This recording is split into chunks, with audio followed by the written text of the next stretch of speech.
नमस्कार, स्वागत बाटे आप सबका हमारा YouTube चैनल रितेश राउत में। हे गाई, रात के आई थिंक 7 बजता था। फिलहाल हो जाती हमारा शादी बाटे गांव में। एगो हमारे मित्र बड़ा रोहित भाई, उनके सिस्टर के शादी बाटे, तो मैं हम इनवाइट बनी। तो फिलहाल हम जाता नहीं हो शादी में। तो चलो तुम लोग दिखाओ, तो फुल ब्लॉग्स बनी, सब दोस्त संगतिया यार काफी एगो अच्छा सा ब्लॉग्स बिहार के जो शादी बाटे वो देखे के मिली।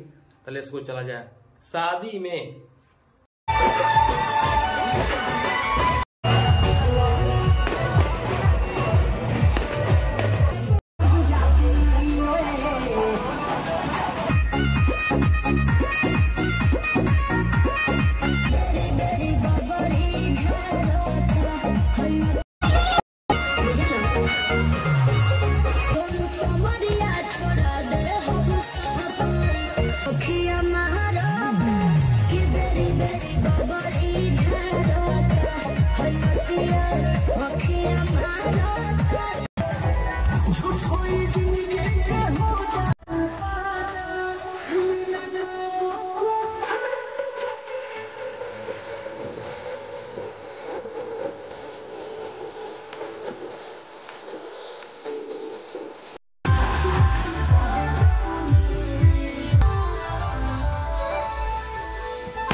हमारे दोस्त कृष्णा भाई खाना खा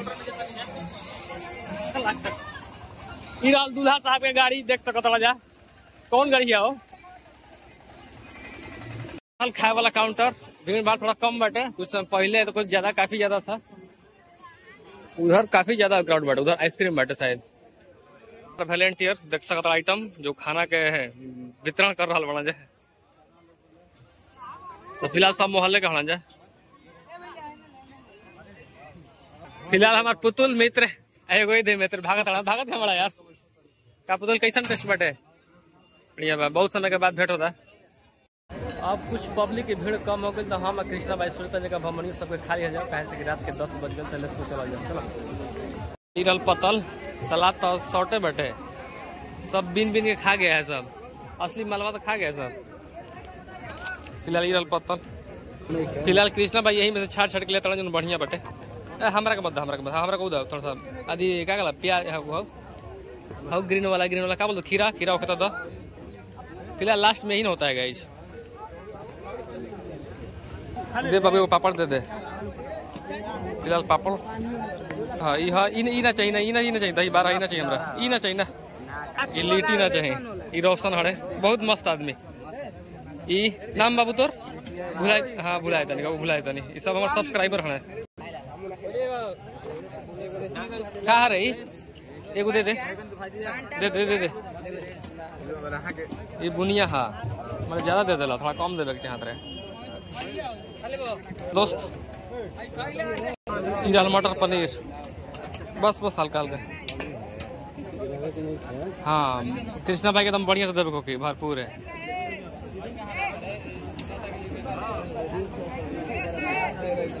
ना हाँ हमरा ना चाहिए सर, हमरा ही चाहिए देगो हो। चलो हो गया कुछ बा। चलो अब हमने के प्लेट मिल गई देख सकता। अब हमने की जगह ढूंढता नहीं जा, सब तब एगो खाली बा हो बैठा यहाँ बैठा। हम कृष्णा भाई देख सकता ले बन जा, खा के देखा जाओ टेस्ट कैसे बटे खैला के बाद मिला तन। गाइस फाइनली हमने खाना खा ले बनी जन। खाना काफी ज्यादा मस्त था, ऑल आइटम मतलब गुड था, मैंने कोनो शिकायत वाला मौका नहीं, सब आइटम बहुत बढ़िया रहे। फिलहाल हमने जाता नहीं। अरे मरता रहे जो होते हैं फिलहाल ये रोहित भाई हमें कब तमियाना में देखा जाए क्या कार्यक्रम बाटे। तो फिलहाल चलो जाओ तुम लोग दिखाओ तनी नाच। बाकी वो मैंने नाचे कृष्णा भाई थोड़ा सा कॉमेडियन करिए डीजे वाला नाच बकाना देख सकते थोड़ा वो वाला समियाना रहल ये लोग भाई ये देख सकते थोड़ा